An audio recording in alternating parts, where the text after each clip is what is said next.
Yes, hello, I'm Simon Hill. Welcome to a Game of Two Halves, the largely uncensored battle of football brains and banter. Just like Sky News, we ignore real stories, stoke division, and have irritating hosts, just with more hair. Did I write that? We kick off with a look at this week's news. The match between Sydney FC and Melbourne Victory was called off due to the flooding in New South Wales when the Big Blue finally lived up to its name. In the W League, after some heavy promotion in the media, Adelaide United attracted the largest ever regular season crowd for their game against Western Sydney Wanderers. Yes, it's only taken 13 years of W League football, but scientists can now finally confirm that actually promoting a game with marketing does bring in fans. Who knew? In the Europa League, Dinamo Zagreb progressed to the last eight after defeating Tottenham, despite head coach Zoran Mamic being in prison for fraud. However, Spurs fans may have reckoned the biggest fraudsters were still in the stadium. And in Melbourne, Amy Park has finally refurbished the dilapidated Ferenc Puskás statue, although stadium security allegedly demanded a more soccer fan-focused redesign. Before we introduce our guests, a word of homage to the football gods, that's you by the way, for continuing to invest in our project. If you want to buy us a coffee, then please visit www.agio2h.com. It is money that is well spent on keeping our writers awake to script jokes at the expense of footballers. And the punishment for not investing is a 3-hour dance class with Melissa Barbieri.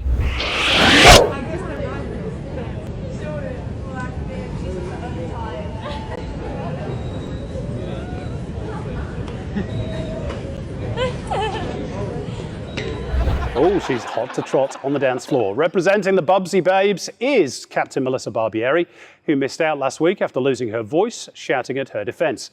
To say Bubs is competitive is an understatement. There's a special place in her backyard for every teammate who's cost her side a win.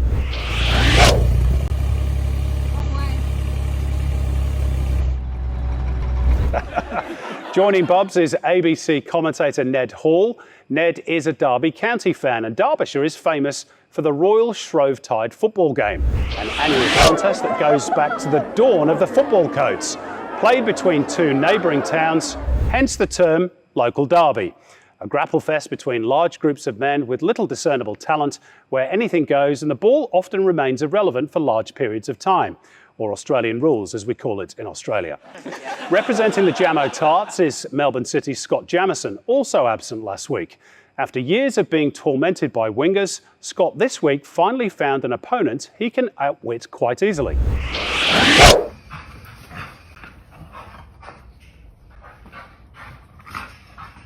Joining Scott is Western Sydney Wanderers assistant coach Catherine Canulli.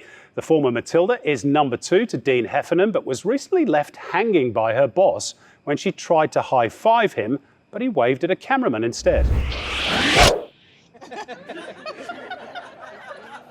There's nothing worse. So, first up, it is...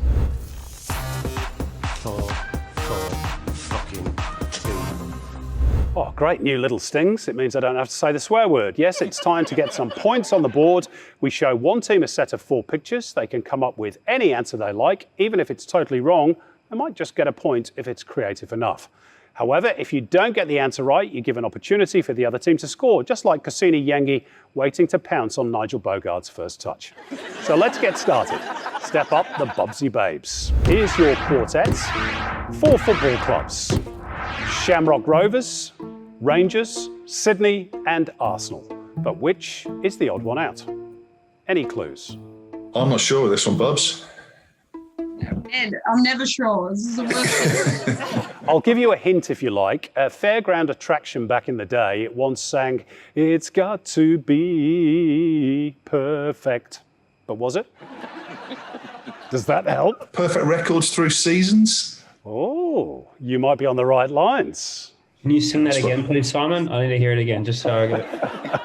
It's got to be perfect. Unlike my singing. I'm just thinking of all the teams there who's obviously Sydney didn't go through a season unbeaten. So I'm going to say they're the odd ones out. I think that maybe Shamrock Rovers, Rangers and Arsenal have gone through an entire season unbeaten. You are too smart, Ned. Our odd one out is indeed Sydney FC, while the three other clubs all managed to win their leagues without losing a game. Sydney didn't. They came pretty close in 16-17 until they were stopped in their otherwise invincible tracks by the Western Sydney Wanderers.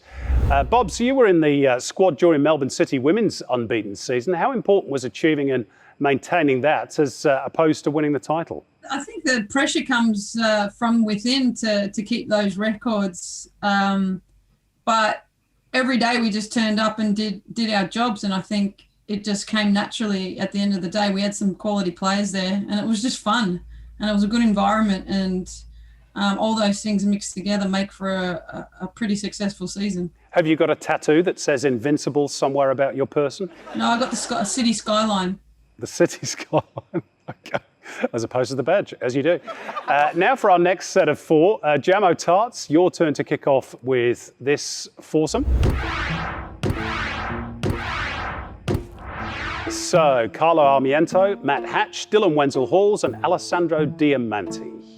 Any ideas? And the clue is it's not Diamanti because he's Italian, but these names were a foreign language for some. That's your hint. Catherine and Jamo? I would have said Diamante because he's over 35 and the rest are under some certain age. But the singing extraordinaire has told us that it's not Diamante.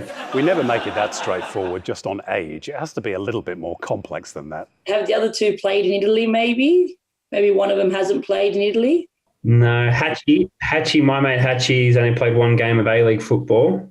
My mate Hatchie, you don't even know his name. I saw him the other night. There might be a clue there in what Bob said, actually, Scott, just to help you even further. My mate Hatchie. I have never argued with. I've argued with Diamante on the pitch. I've argued with Wenzel-Halls.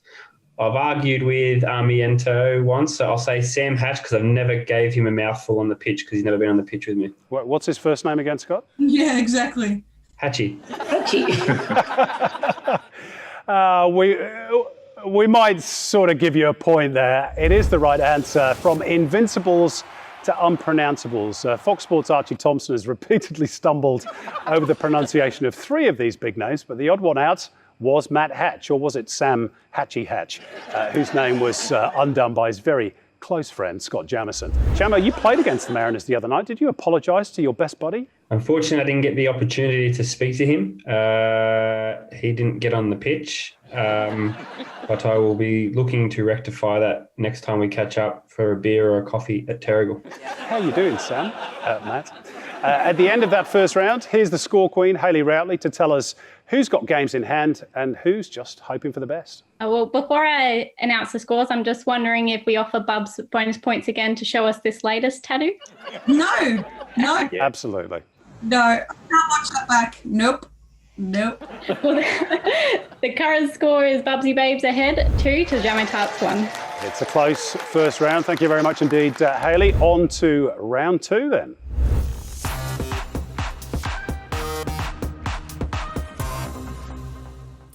Yes, the Wheel of Misfortune, where we get the FFA's former glorious leader to spin the wheel, and where it lands is even more unpredictable than a Ruben Zankovic shot on goal.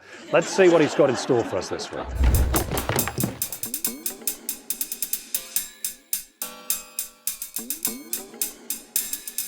We done?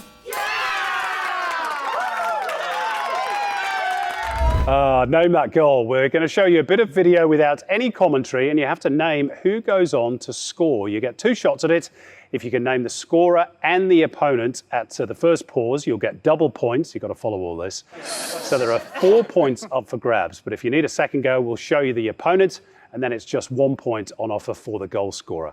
I'm not even sure I even understand that. Anyway, let's get on with it. Jamo and Catherine Canulli, you are up first. Who's about to score this? And who are they playing? There we go. We've paused it.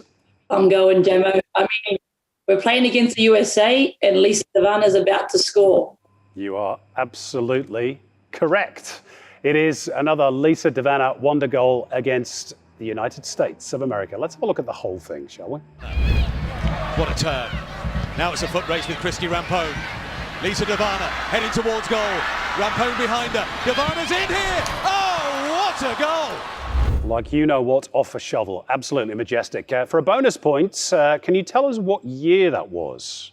Bubs is probably sitting there thinking, you should know these, Canals. Yeah. Okay, I know it, but I'll let you answer it. Shirt. Think of the shirt. Pinot in a shirt like that. The funny thing is I've actually got Pinot's shirt hanging up in my wardrobe. Yeah. And who was she going out with at the time? Oh, don't go down that route. Go down that road. Come on, open up a can of worms. Give us 2000 and oh my God, was it 16? No. You are way out. Canools, let's throw it over. Bobs, do you know? Of course she knows. 2013. You're wrong as well. 2012. I was pregnant. Damn it. Too late. It was a friendly in 2012, although I'm not sure Lisa knows exactly what a friendly is. Does she, Catherine? Nah, definitely not. Is she as angry in the dressing room as she can be on the pitch? 100%. I noticed that Bobs is saying nothing here. Lisa and I have got a fantastic relationship. I think it's the Italian-Portuguese blood coming out in us. Absolutely. All right, next up, Bobs and Ned. Who's putting the final touch on this one and who is it against?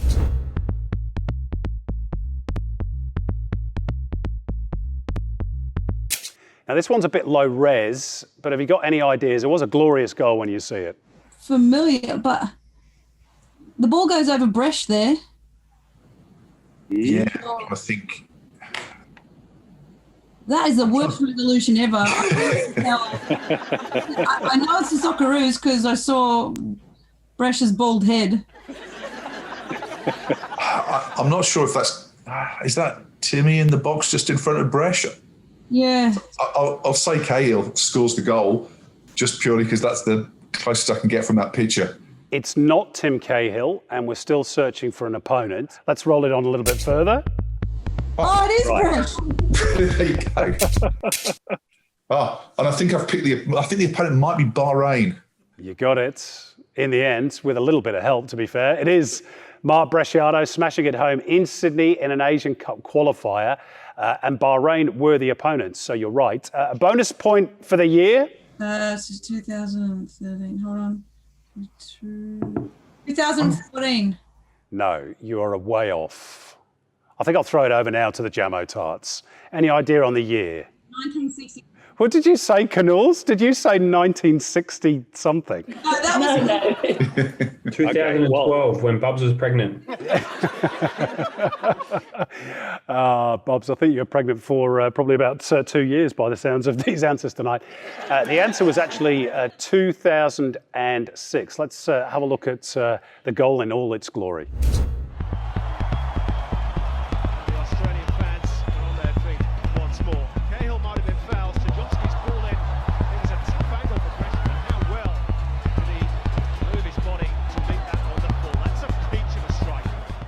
Absolutely outstanding commentary as well. Ned, were you in Australia to report on that for the ABC that night? No, I think I might have been there that night. I think I not long arrived though. If it was way back in 2006, I'd probably been here about a year at that stage. Right, you had more hair and I had less grey in those days. Okay, Jamo Tarts, back to you. Who ripped the back of the net with this all-time classic?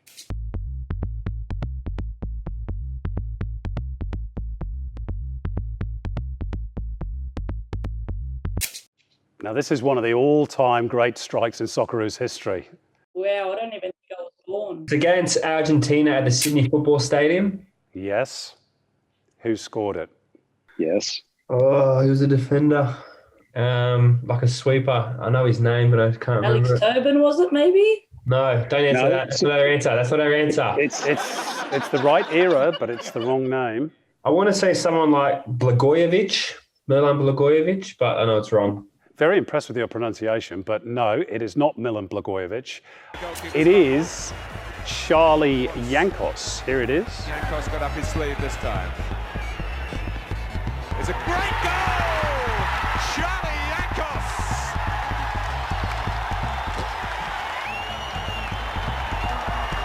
And I think they would have felt that was out of range, but not for Australia's captain.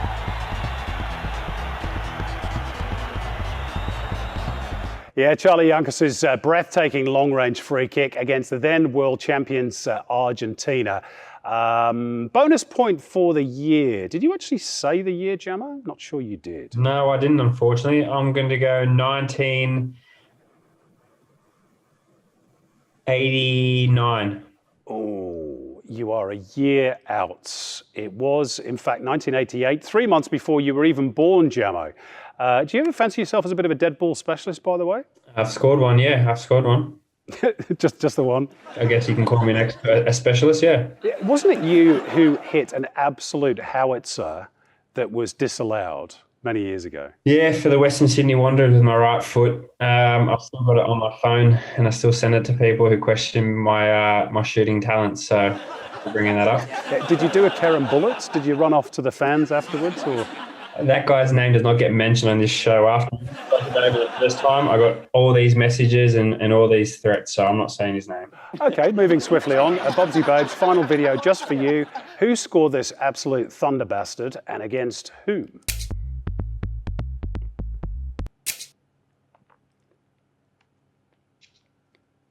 What have you got for me?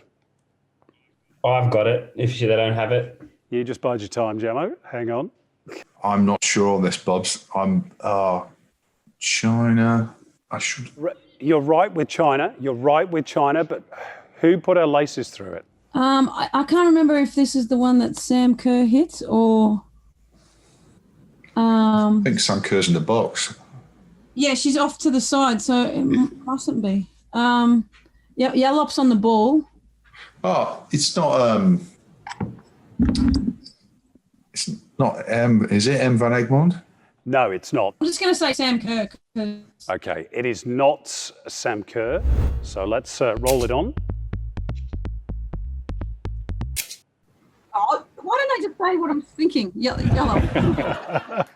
You did actually say the name, but you didn't go with that as your choice. It was Tamika Butts. Now Yallop with a blockbuster strike. We'll ignore the deflection. It was always going in anyway from a friendly.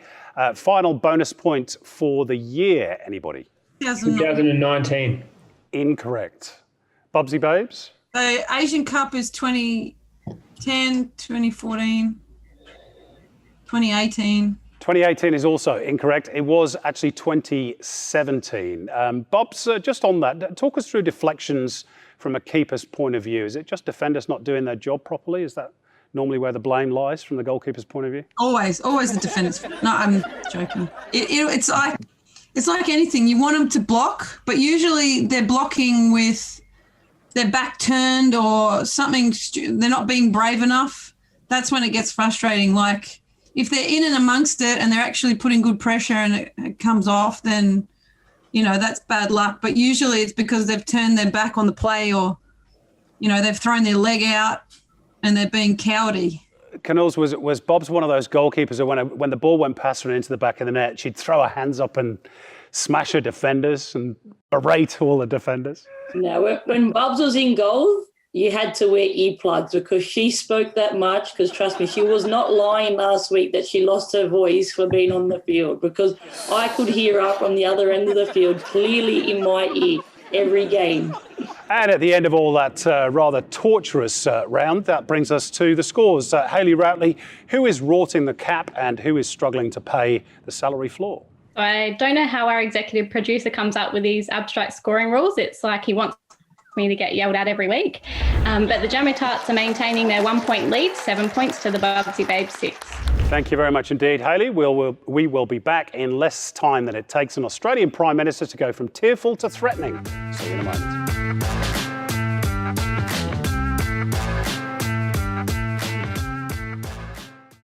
Hope you're enjoying the show. If you'd like to support us, you can buy us a coffee at www.ago2h.com. Just one coffee a month from every viewer, that's just $1 a show, would help ensure that we can carry on. And we'd love to keep putting the fun back into football with your help. Thanks.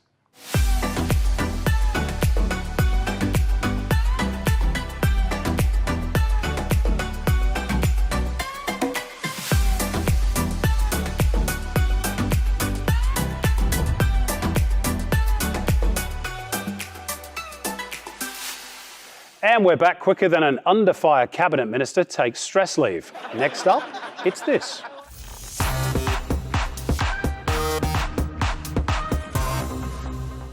Yes, on me headlines, the segment that kicks up as much controversy as the Australian Parliament. Parts of the upcoming headlines have been scrapped, like last weekend's Big Blue. 1 point to the team who can fill in the missing words, and random bonus points for any team whose imagination can break the internet, or at least make us chuckle. And we're off. Yokohama Marinos manager Ange Postecoglou's interpreter gets what? Any guesses for me, Bobs and Ned? Basically, Ange was berating the referee via his interpreter. So the referee gave the card to his interpreter. You are absolutely correct. In a case of absolutely shooting the messenger, Ange Postecoglou's interpreter has been booked for translating the Aussie coach's fury at the ref for ruling out a Yokohama goal. Now, props to Ange for finding a new way to cheat the system, though. With unlimited translators, he can mouth off at the ref every week and only get the translator sent off so he can remain on the sidelines and just replace the translator each week. On to our next headline. Neymar has responded to what viral sensation that he's apparently taken well? Neymar responds to Yangi's 40 rolls and loves it. That's going viral and it's going well. You might get a point for that, actually, for creativity. I like it, but it's not the right answer. Let's throw it over to Ned and Bobs. Is it rumours to do with him and his sister? To be honest, Ned, you'll probably get a point for that because that is something that's actually appeared on this show before, but it's not actually the answer that we are looking for. Let's go back to the Jamo Tarts, Canules and Jamo. I'll give you a hint. This is something that if you're married or in a relationship, you probably shouldn't know anything about. And Neymar responds to nude video going viral. I love the way that your mind goes immediately to the gutter, Jamo. Cut out the middleman, straight to the gutter. Yeah, absolutely. We're going to have to tell you, obviously, the answer is a verified Tinder account. The PSG forward insists he is not behind a verified Tinder account using his name and picture, but he hopes whoever is using the account is representing well, huh? Whatever that means. Laid-back Neymar's always been known for just rolling with it, though.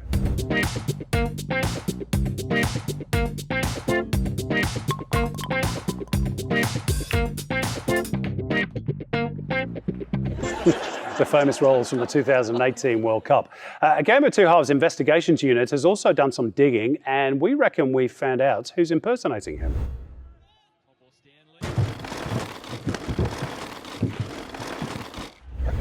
Poor old Cassini Yengi. Bob's Ned, what has a struggling A-League team done after their match was rained out? That's our next one. I think it's a sort of celebration that they had in the end. Which team are you thinking of, Ned? Melbourne Victory. Indeed. The answer is Shout the Bar. After the Big Blue was called off, Melbourne Victory players and staff were inspired by Dan Andrews to get on the beers, buying a frothy for the 300-odd travelling fans. And let's face it, Victory fans need to drown their sorrows this season. And our final headline to see us out, football match abandoned after players did what? I'll leave this to you, Canulli. Oh, God. I'm going to have to use my imagination here and come up with something very creative then. You get points for those kind of answers, so just go for something really out there. I'll give you a clue. It was in Bulgaria. I think they've abandoned the game because they seen Bubs jumping on the field dancing. You might get a point for that one. The answer is actually before we give you the answer, let's throw it over to the Bobsy Babes. Any clues for us, Ned, Bobs? Bulgaria, Ned. I reckon.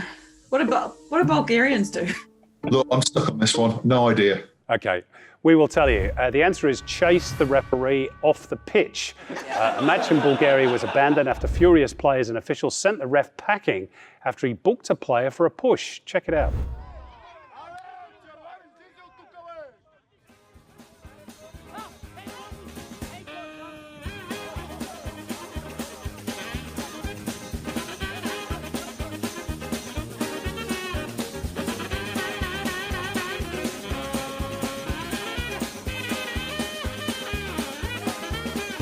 Of course, in Australia, we just use career-smearing passive-aggressive words instead of violence. I'm just getting a confirmation of whether it was Viet or it was Viet or Oh, making his feelings pretty plain. That brings us to within cooey of full time as we head into injury time. Hayley Rowley, who's selling victory shares and who's selling the Mariners? Well, it's anyone's game going into the final round. It's 9 points each. Ooh. With the referee then checking his watch, it must be...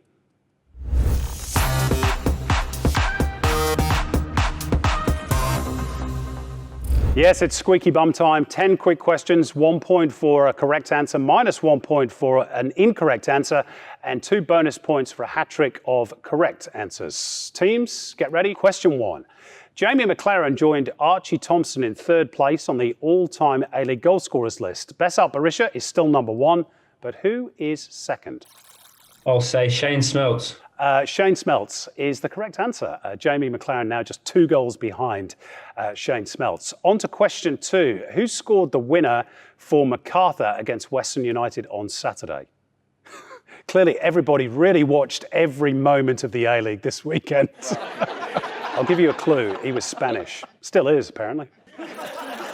Yes, Jermo? Markel Susueta. Markel Susueta, yes. Question 3. In the W League, what was the record crowd watching Adelaide beat Western Sydney Wanderers 3-1? Hang on. We'll accept within 200 of the total. Yes, Jamo? 5,340. Yes, you get the points. The official answer is 5,159. Bobsy Babes, you need a point or 2 here. When he jumps in, you just got to stop the question. That's the rule. That's cheating. I'll just say my name and then wait for you to finish the question. We always have this at this moment in the quiz. Bob starts to get fired up about the scoring. On to question 4. Still in the W League, who announced her retirement this week after scoring the winner for Melbourne City against Perth? Yes, Jamo? Riley Dobson. Riley Dobson, who's quitting to support her partner Matt as he recovers from successful surgery and ongoing treatment for brain cancer. And our best wishes to Riley and Matt, a former contestant, of course, on a Game of Two Halves. On to question 5. Luis Suarez joined the exclusive 500 goals club this week. Including the Uruguayan, how many current players are in that club? We'll give them this one, Catherine. Ned, and it's a guess. I'll give you, I think it's 6. You're close, but no cigar, Ned. We will throw it over again to the Jamo Tarts. I'll say 7. You went the wrong way, Canulli. The answer is 5. Cristiano Ronaldo, Leo Messi, Zlatan Ibrahimovic, Robert Lewandowski, and of course, Luis Suarez. On to question 6. Which tech company is set to become Manchester United's front shirt sponsor, replacing Chevrolet? You can literally hear the crickets in the background. Yes, Joe? iTech. Incorrect. Throw it over to the Bobsy Babes. Don't say Telstra. What is iTech, by the way? Is that a made-up name? I read the article and I just had, for some reason, it was an I in front of, so iTech. I just went for iTech. Ned, Bobs? Do you know what? No idea. I've been in Perth, mate. They still have the news in Perth. Bit behind the times in Perth. The answer is Team Viewer. Question 7. Who did Bayern Munich draw in the next round of the Champions League? Yes, Jamo, you just got in before Ned. PSG? Paris Saint-Germain is the correct answer. On to question 8. Erling Haaland was a fan of which Premier League club when he was a kid? Yes, Jamo. You just hold your horses, Ned. Okay? Manchester City, because of his father. Absolutely. Alf-Inge Haaland. On to question 9. Dylan Holmes from Adelaide United, Emily Gilnick and Claire Polkinghorne from Brisbane Roar are all leaving the W League for which country? Yes, Bobs. Sweden. Sweden is the correct answer. That's cheating, Bobs. Why is that cheating, Canulli? Because she knew what you were going to say. Right. And that's where he can stop and I know exactly what he's asking. It could all hinge on this. Get ready for this one. Question 10. We showed you a clip of Kusini Yengi rolling around a bit earlier, earning the ire of Carl Weert. How many rotations did he roll for? Yes, Ned. 6 again, and I hope it's right this time. And you are correct. Here is the video to prove it.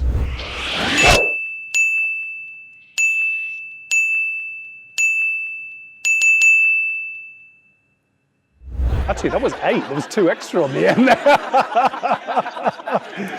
Anyway, it said 6 on my script, so Ned, you get the point. And that is the full-time whistle. Hayley, for the last time tonight, who's Adelaide United and who's the Newcastle Jets? Well, as much as it pains me to say that Gemma was Adelaide United, Gemma was Adelaide United. After an impressive solo run, the Gemma Tarts winners, 15 points to the Bubsy Babes 10. They have brought it home. Jamo, Canulls, any words for your adoring fans? I'd like to thank Catherine. Thank you. I thought that was going to be an Oscar speech then. I'd like to thank Catherine, my family, my children. Congratulations to the Jamo Tarts. Commiserations to the Bubsy Babes. Our thanks, of course, to guests Ned Hall and Catherine Canulli and regular team captains Melissa Barbieri and Scott Jamieson. Finally, before we go, time for some late breaking news. Scott Morrison apologises for the treatment of women in Parliament just weeks after Rupert Murdoch's Fox Sports apologises for their treatment of women's football.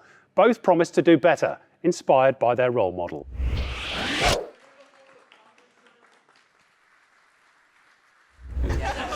With time running out to finish the A-League season, the APL has hastily rearranged the Big Blue, insisting the pitch at Jubilee Stadium is perfectly playable. And with Australia's vaccine program proceeding at a snail's pace, the government has called in an expert to speed it up, someone with a proven track record of getting things done, rallying a team and being right across the big issues. Good night, and don't forget to buy us a coffee.